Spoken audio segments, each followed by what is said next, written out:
Have you ever wondered, what hurts the most in a marriage? Not arguments, not betrayal, but the moment you realize that the people sitting around the table, the ones smiling as they wish you a happy birthday, had quietly decided to erase you from their lives a long time ago. At her own birthday party, amid warm candlelight and words of congratulations that sounded polite enough, she received a gift without a ribbon, yet powerful enough to change her entire life. And what no one expected was, she didn't cry. She didn't beg. That moment, it was not a collapse. It was the beginning of freedom. Emily was the kind of person that, if you met her in real life, you would struggle to find anything to criticize. She was 34, neat, composed, her eyes always holding a quiet clarity, the kind of gaze belonging to people who are used to standing firmly on their own 2 feet. By day, Emily was the front office manager at a high-end boutique hotel in Chicago. She knew exactly when to smile, when to stay silent, and when to be firm to protect her team. Guests trusted her. Employees respected her. There, Emily never had to prove who she was. The results spoke for her. But once the door of the Whitmore house closed behind her, everything Emily had built seemed to lose its value. In that family, where dinners were arranged like social rituals, where cutlery was always perfectly aligned and smiles were carefully calculated, Emily was known by only one title, soft in sound yet heavy: Andrew's wife. Her mother-in-law, Victoria, was a woman who never raised her voice. She didn't need to speak loudly to make others feel small. One gentle sentence, delivered at precisely the right moment, was enough. At family dinners, when conversations revolved around investment funds, charity galas, or valuable social connections, if someone casually asked what Emily did for a living, Victoria would smile and answer for her. Emily works in hospitality. Very practical. That word, practical, emphasized just slightly. It was like an invisible line dividing social classes.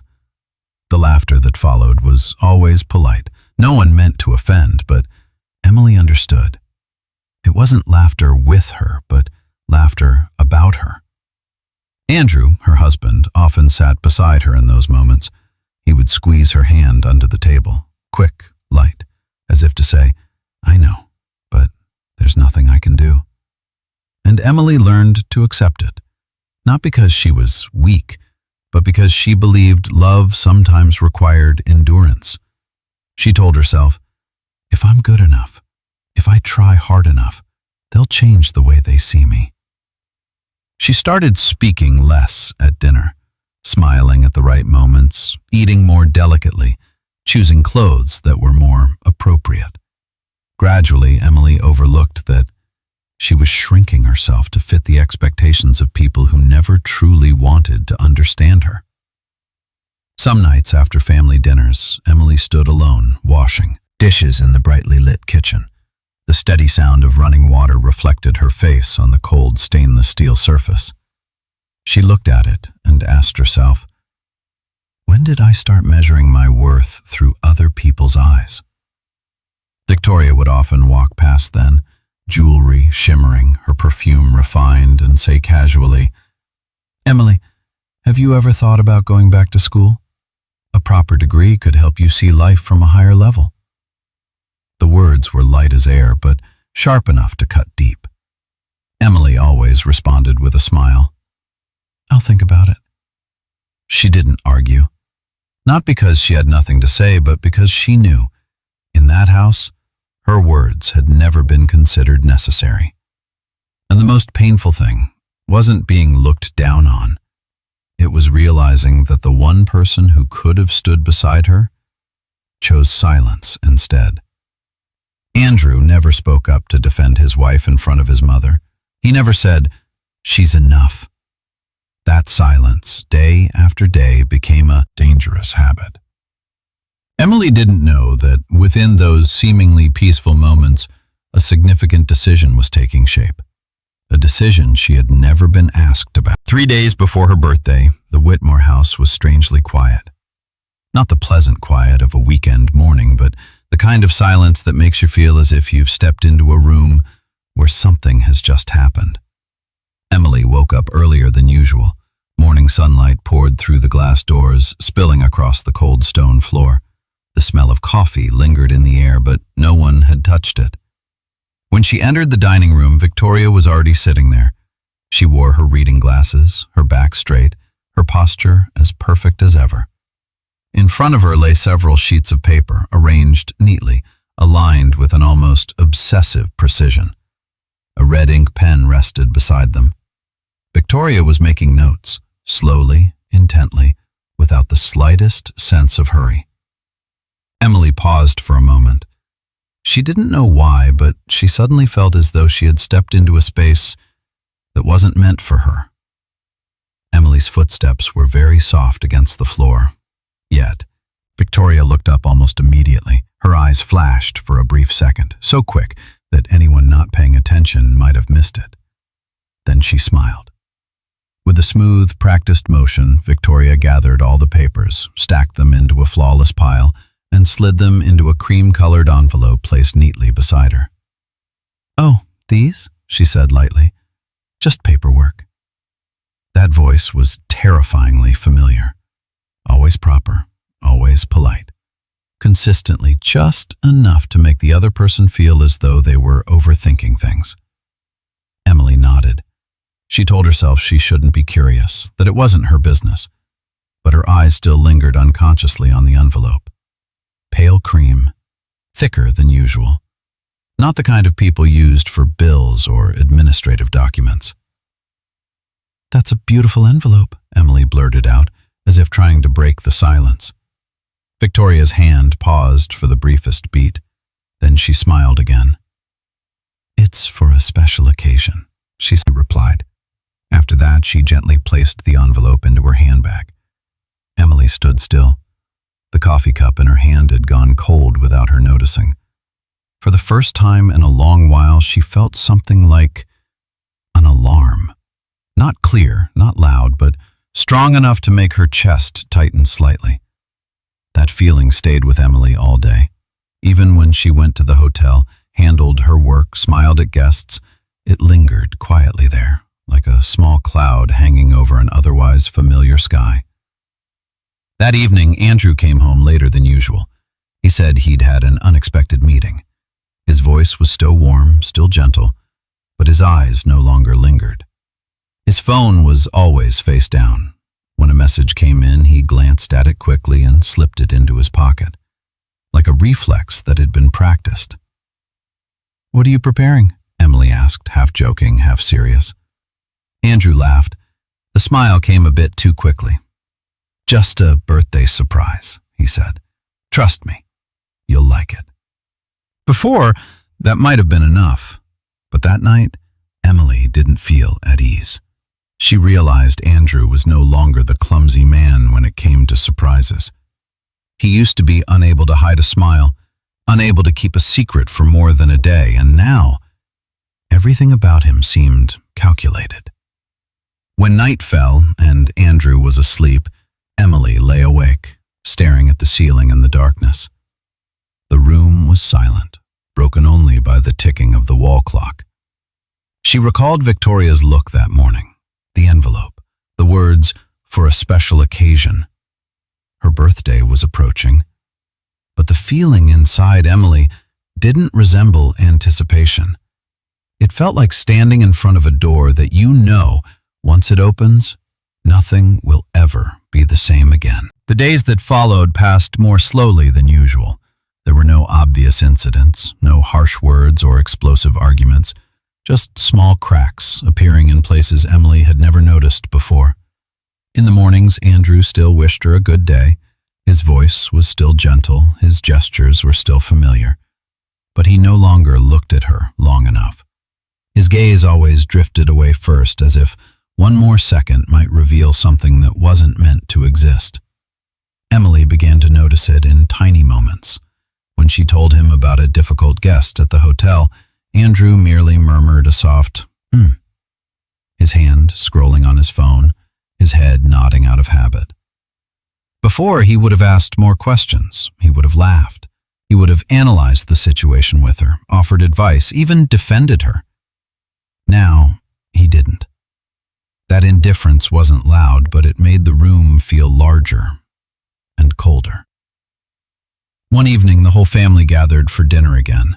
The table was set perfectly, the tablecloth smooth, wine glasses placed precisely, like a ritual that allowed no deviation. Victoria sat at the head of the table, as always. She spoke about an upcoming fundraising event, about the essential names who would be attending, and about how the family image needed to be maintained. Then, as if by chance, she turned to Emily. "You're still working at that hotel, aren't you?" Her tone was light, almost caring. Emily nodded. "Yes, I am." Victoria smiled and took a sip of wine. "That kind of work must be tiring. Have you ever thought about finding something more stable?" No one spoke. The air at the table dipped for a very brief second. Emily could feel the gazes of a few relatives. No one looked curious. They were simply observing, the way one looks at a detail that doesn't quite belong in the picture. Andrew lowered his head, cutting the piece of meat in front of him. He said nothing. Emily smiled. A smile is practiced very carefully. "I feel like I'm learning a lot," she said, "and I'm satisfied with that." Victoria nodded, as though she had anticipated the answer. "Of course. It's just that women should also think a little further ahead. Life isn't only about work." To an outsider, the comment might have sounded harmless, but Emily understood. It wasn't about work. It was about position, about who deserved to sit where in this family. Dinner continued. Other topics were brought up to replace the previous exchange, as if that conversation had never existed. But for Emily, it left a very distinct aftertaste. That night, while washing dishes in the kitchen, Emily saw her reflection on the cold metal surface. She looked more tired than she had a few years ago.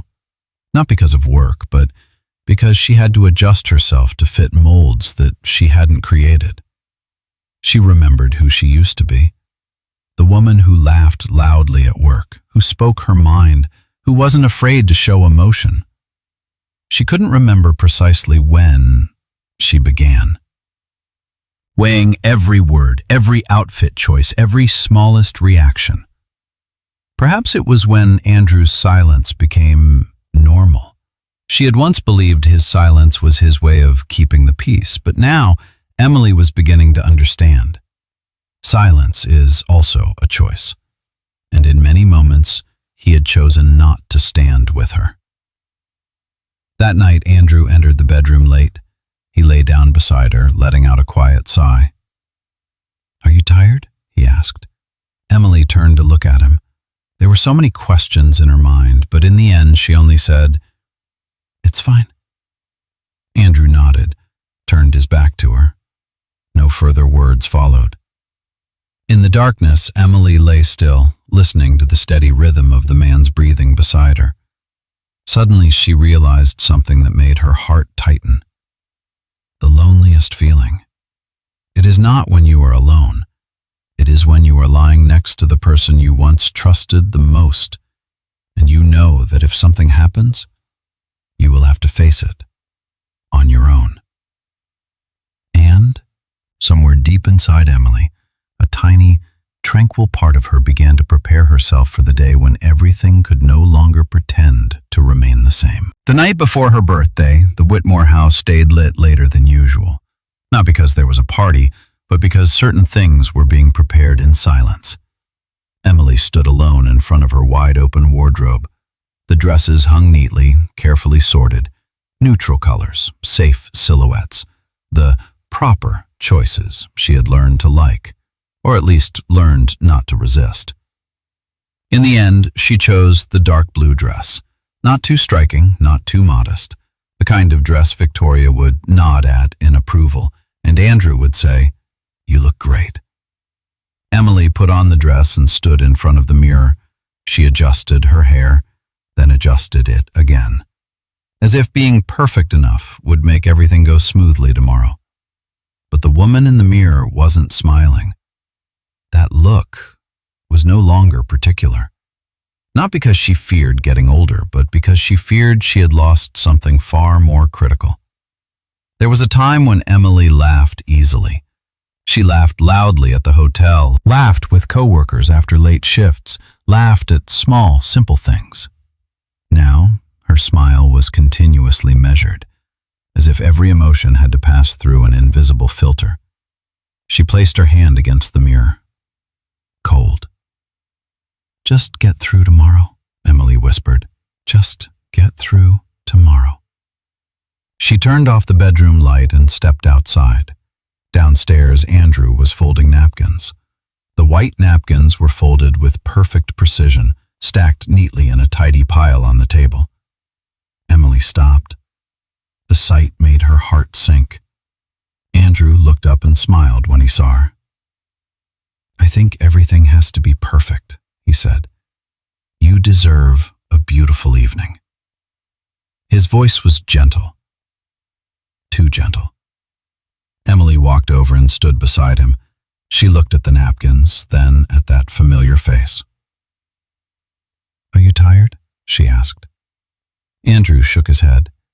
Then, unexpectedly, he pulled her into his arms. The hug was tighter than usual, longer than usual. For a very brief moment, Emily allowed herself to lean into it, allowed herself to believe that all her doubts were just her overthinking. "I love you," Andrew whispered into her hair. Those words had once been Emily's safest shelter, but that night, they echoed like a silent full stop. She didn't respond right away. Andrew added softly as if to fill the space, "Tomorrow, you'll remember it forever." Emily looked up at him. "That sounds serious," she said with a light smile. Andrew smiled back, but his eyes didn't. After that, he went to bed earlier than usual. Emily stayed alone in the kitchen, rearranging the napkins that had already been perfectly folded. When the house finally sank into silence, Emily lay on the bed, staring at the dim ceiling. Andrew was asleep. His breathing was steady, peaceful, as if nothing was about to happen. But in Emily's mind, that sentence kept repeating. "Tomorrow, you'll remember it forever." She didn't know how long she lay there. She only knew that sleep didn't come. Outside, the wind brushed lightly against the window. Tree branches rustled in the night as if the whole world were whispering something she wasn't ready to hear. Emily turned, looking toward Andrew. His face in the darkness looked unfamiliar. For the first time, she didn't wish for tomorrow to arrive. She only wished that if something had to happen, it would happen quickly. Because there are fears that don't come from what we know, but from waiting. And on that night before her birthday, Emily understood something with absolute clarity. Tomorrow wouldn't be just a party. It would be a boundary between the person she had grown familiar with and the person she would be forced to become. The next morning, Emily woke up with an extraordinary feeling. Not anticipation, not exactly fear either, but a cold clarity, like standing in front of a mirror and suddenly realizing, no matter what happens today, you can no longer keep pretending the way you used to. She sat up, watching the dim light seep through the curtains. The familiar room, every object still in its place, yet the sense of safety had disappeared without her knowing when. Andrew was already awake. From downstairs came minimal sounds, the clink of a coffee cup set down on the counter, the slide of a drawer, movements that seemed ordinary, yet they were carried out with too much care. Emily walked down the stairs. Andrew turned to her and offered his familiar smile. "Happy early birthday," he said. His voice was soft, warm, almost perfectly unreal. She answered with a thin smile. An obvious thought suddenly crossed her mind. He's trying too hard. Breakfast passed quickly. Polite conversation, silences, filled by the sound of a spoon tapping against a cup. Andrew kept checking the time. His phone vibrated a few times. He glanced at the screen and immediately placed it face down. Is something urgent going on? Emily asked calmly. Andrew shook his head. No, just work. The answer was so familiar, it had lost its meaning. When Andrew left the house, Emily stood still in the kitchen for a long time. The house was quiet. Too quiet. She felt the need to hear a voice. Not Andrew's, not Victoria's. Emily picked up her phone and called Mara, an old friend who used to work with her at the hotel, the only person who still called her Emily and not someone's wife. Mara answered immediately. Happy birthday. Emily smiled faintly, but her throat tightened. Mara, have you ever noticed, she said slowly, people are often very kind right before they do something terrible. There was silence on the other end for a few seconds, only the distant sound of traffic. Then Mara spoke, her voice low but steady. Yes. And when that happens, you need to remember one thing. Emily held her breath. What? Don't let it define you. The words weren't loud, they weren't dramatic, but they struck straight into the place Emily had been trying to hide for so long. I think Andrew is hiding something, Emily said softly. And I'm afraid I know what it is. Mara exhaled. Then prepare yourself, not to fight, but to stand your ground. The call ended, but the words stayed. Emily set her phone down on the table. She saw her reflection on the dark screen, a familiar face but different eyes. For the first time, Emily didn't try to reassure herself that everything would be fine. She didn't try to rationalize Andrew's actions. She didn't blame herself for overthinking. Instead, she accepted an elementary truth. Some stories cannot be saved by silence. The afternoon passed slowly. Emily prepared for the evening with a strange calm. She wasn't rushed.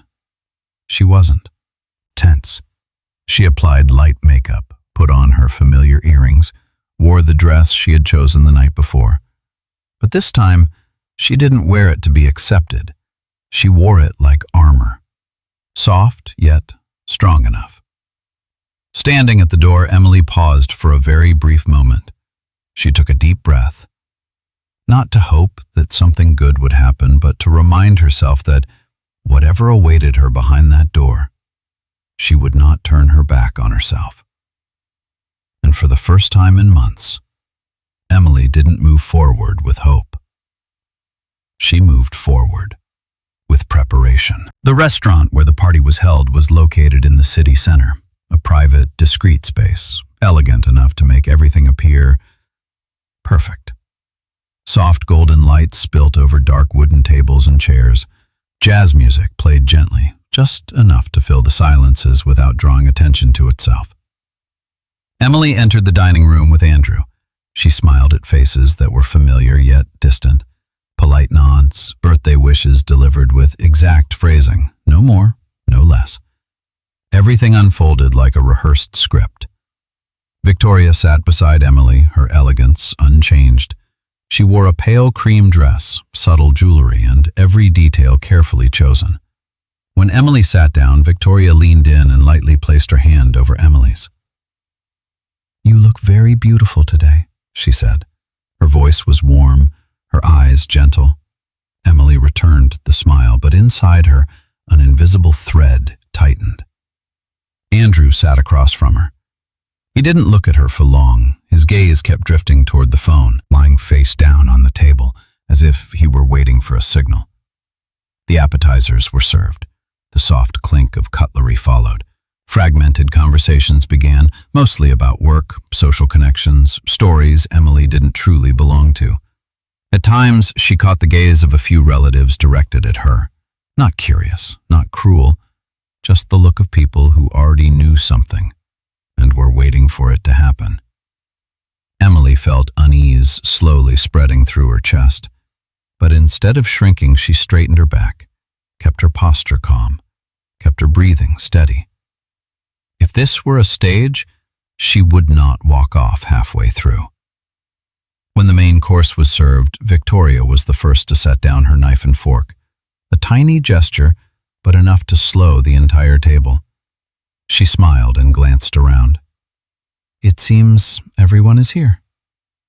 The sentence landed like a silent cue. Andrew picked up his phone. The screen lit up. A small red dot appeared. Recording. Emily saw it, clearly, without any doubt. In that moment, she understood. This party wasn't just a celebration. It was a performance. Victoria stood up, holding a cream-colored envelope, the same envelope Emily had seen days before. There was no room for doubt anymore. "Emily," Victoria said, her voice low and deliberate, "from the bottom of our hearts, the family wants to give you a gift, one that truly matters." The atmosphere in the room shifted. The music seemed to fade. All conversation stopped. Victoria stepped forward and placed the envelope in front of Emily, right beside the wine glass Emily hadn't touched. "Please, open it," she said gently. Emily looked at the envelope, then at Andrew. He didn't look at her. His eyes were fixed on the phone screen. She reached out her hand, slowly, carefully. That moment stretched longer than it actually was, as if time itself were testing her. How will you react? When Emily opened the envelope, the soft rustle of paper sounded faint, yet in the silence was mercilessly clear. White pages, thick, official. She didn't need to read everything. Seeing the first line was enough. Divorce papers. The room froze. No one spoke. Even the server standing near the door paused. Victoria let out a soft laugh. "This is what's best for all of us," she said. Her tone was like someone soothing a child. Emily felt her heartbeat slow. No sharp pain, no dizziness, just a deep, cold emptiness. She lifted her head, looked around the room. Faces waiting for her reaction. Eyes expecting tears, expecting collapse. And in that moment, Emily understood. This was no longer her birthday. This was the moment when the truth at last had decided to reveal itself. No one said anything. Not because they didn't know what to say, but because they were waiting. Waiting for tears. Waiting for a choked sob. Waiting for the moment Emily would collapse exactly as the script had already been written in their minds. But Emily didn't comply. She looked at the pages on the table, the dry lines printed with legal precision, as if a marriage, an entire chapter of life, could be neatly ended with just a few signatures. In the first few seconds, Emily didn't think of anything. No anger, no panic, just an extraordinary feeling. Like standing in front of a door that had been closed for a long time and finally understanding that it had never intended to open for you. She lifted her head. Victoria sat there, back straight, hands placed neatly on the table. Her expression was so composed that it was almost emotionless. Her smile was no longer gentle, but the satisfaction of someone who had just completed a long-term plan. Andrew was still holding his phone. The lens pointed straight at Emily. A tiny red light blinked steadily. Recording. Emily saw herself reflected faintly on the screen. A woman sitting amid candlelight at a gathering called a birthday party, while her marriage was being turned into recorded content. For the first time that evening, Emily felt something inside her die completely. Not love, but the hope that Andrew had ever been on her side. He hadn't looked at her once that night. Not when she entered the room, not when his mother stood up, not even when the papers were placed in front of her. He only cared about the camera angle. In that moment, every question Emily had been asking herself for months had an answer. Not because of family pressure, not because of a misunderstanding, but because of choice. Andrew had chosen. Emily took a slow, deliberate breath, not to reassure anyone else, but to keep herself standing. She heard the faint sound of a spoon touching a plate somewhere in the room, a minimal sound, but enough to remind her. Too many people were witnessing this moment. She could give them what they wanted. She could cry. She could ask why. She could beg for another chance. Everyone was waiting for that. But Emily hadn't come here to play the role of the abandoned woman. She reached out, slowly picked up the pen placed beside her dinner plate, as if it had been prepared in advance, as if everything had been calculated down to the smallest detail. Her fingers didn't tremble. She bent down and signed her name. Each stroke is apparent, decisive. The sound of the pen moving across the paper was soft, but in the silent room, it sounded like a complete stop. When Emily set the pen down, Victoria blinked. Just once, very quickly, but enough to reveal a flicker of confusion she hadn't managed to hide. This wasn't what she had expected. Emily slid the stack of papers across the table. The motion is gentle, precise. Not a word.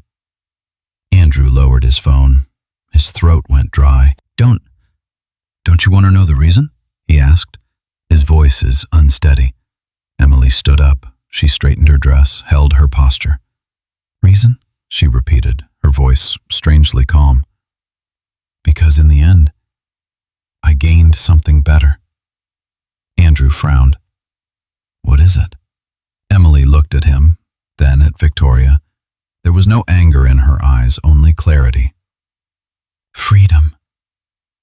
The word echoed through the room like a note out of rhythm, yet no one could deny it.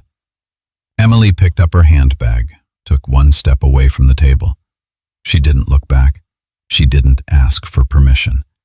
And in that moment, the party they believed was meant to end her began to become the beginning of another story. Emily took a few steps, then stopped.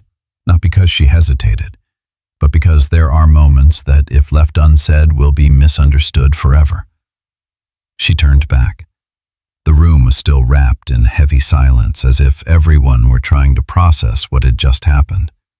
Victoria sat motionless. Andrew stood there, his hand still gripping the phone, as if he hadn't yet realized that his role had already ended. Emily took a deep breath. "Oh," she said, her voice light, neither raised nor lowered. "Before I go, I also have a gift." No one reacted right away. A few heads lifted, several confused glances followed. Someone shifted slightly in their chair, unsure whether they should keep watching or look away. Emily opened her handbag, not rushed, not trembling. She took out a white envelope, its edges crisp, a company seal embossed clearly under the lights. She placed it on the table, right beside the signed divorce papers. The two lay next to each other. One, an ending someone else had chosen for her. The other, a beginning she had claimed for herself. "This is a job offer," Emily said, "from a luxury hotel group in New York." The air in the room subtly changed, no longer curiosity, but real attention. "A senior customer experience management position," she continued, "with double my current salary, housing included, and a clear promotion track." She paused for a beat, not for effect, but to give everyone time to understand what it meant. "It seems that the world out there believes in me," Emily said slowly, "even if this family never has." This time, no one laughed. No one whispered. No one pretended to be polite. Victoria opened her mouth, but no sound came out. Andrew stared at the envelope. His expression shifted, no longer certain, no longer in control. In that moment, Emily understood an obvious truth. They weren't shocked that she was leaving. They were shocked that she didn't fall apart. A clap echoed from the back of the room, very soft, almost hesitant. It was a server. Then another clap, and another, not loud, not showy, but enough to break the silence that had hung over the room all evening. The applause spread slowly like a small but steady wave. The people who had remained silent now clapped, not necessarily because they understood the whole story, but because they felt something undeniably real. Andrew let go of the phone. It dropped onto the table with a dull sound. Victoria lowered her gaze to the wine glass in front of her. Her hand trembled slightly. For the first time that evening, the perfection cracked. Emily stood there amid the scattered applause, not bowing her head, not lifting her chin, just standing tall. She didn't need to win. She only needed to leave the right way. Emily gave a slight nod toward those who had applauded, not as thanks, but as closure to a chapter. Then she turned away. This time, no one called her name. The restaurant door closed behind Emily. The sound was soft, but to her, it thundered. Not with destruction, but with release. Outside, the air was cool. The city was still lit. Cars still moved. Life didn't stop because of one failed party. Emily stood still on the sidewalk for a few seconds. Then she smiled. Not a victorious smile, but the smile of someone who had just stepped out of a place where she had been shrinking herself for far too long. For the first time in many years, Emily no longer felt like she was never enough. She had been enough for a long time. It was just that, tonight, finally, the whole world saw it. Emily didn't rush away. She walked slowly along the sidewalk in front of the restaurant, letting the city speak to her on its own terms. Cars slid across the road, their lights reflected on wet pavement. Laughter drifted out from a nearby bar. Life went on, calm to the point of almost being cruel. She stopped beneath a streetlight and let her shoulders relax. Only then, when no eyes were watching her anymore, did Emily realize that her hands were slowly warming. Not from anger, but from something rare. Lightness. Inside the restaurant, the party had lost its original meaning. Conversations were cut short, smiles turned awkward. The perfection Victoria had painstakingly built began to crack into small pieces, like a beautiful but fragile layer of paint meeting an absolute scratch. Andrew sat motionless at a table that had suddenly become too large. His phone lay there, silent, no longer worth recording. He stared at the space where Emily had once been sitting, and for the first time, he understood this. There are moments when choosing silence means choosing to lose. Victoria lifted her wine glass, then set it down again. She looked at the stack of divorce papers, once a symbol of control, now lying beside a neat, bright white envelope. A comparison no one needed to speak aloud, yet everyone could see. Outside, Emily took a deep breath, not to hold back tears, because she wasn't crying, but to remember this feeling, the feeling of standing tall without needing to prove anything. She took out her phone. The screen lit up with a few unread messages. Happy birthday, a small cake emoji, a simple check-in, ordinary things. But this time, they weren't overshadowed by anyone's judgmental gaze. Emily kept walking. Each step echoed steadily on the pavement, like the count of a new beginning. She thought about New York, about hotel lobbies glowing in the early morning light, about strangers who would call her by her own name without attaching any secondary role to it. She thought about work, about the first meetings, new responsibilities, and the feeling of being trusted without having to ask for permission. A cool breeze passed by, carrying a faint scent of rain. Emily pulled her coat closer, not because she was cold, but because she wanted to keep this moment entirely to herself. She felt no regret, no resentment. What had just happened was no longer a wound. It was a boundary between the woman who had tried to fit into other people's molds and the woman who, from now on, would live at her actual size. Behind her, in that elegant room, the applause had faded. Fragmented conversations resumed, trying to patch together an evening that could not be saved. But for Emily, none of that mattered anymore. She crossed an intersection as the traffic light turned green. People streamed across the street, each carrying their own story, and for the first time in a very long while, Emily felt that she belonged to this world without needing anyone's nod of approval. She smiled, a smile meant for no one else. Not to win, not to prove anything, just to affirm to herself that there are endings which, when accepted with calm, become doors opening into another life. And that night, as the city lights reflected off the glass of tall buildings, Emily knew with complete clarity that birthday party had taken nothing from her at all. It had only returned to her what had always belonged to her from the very beginning, the right to walk forward without bowing her head. Emily's life did not become radiant overnight after that birthday. There was no miracle, no shimmering cinematic ending. Only very early mornings, when New York City was still half asleep and she stood in the vast hotel lobby, warm yellow lights reflecting off cold marble floors. A new space, yet a familiar feeling. The feeling of someone starting over from herself. Emily worked hard, not to prove anything to the past, but because, for the first time, her efforts were recognized in the right place. No one asked where she came from. No one mentioned the surname she once carried. They simply called her by her name, Emily, and trusted that she deserved the responsibility she held.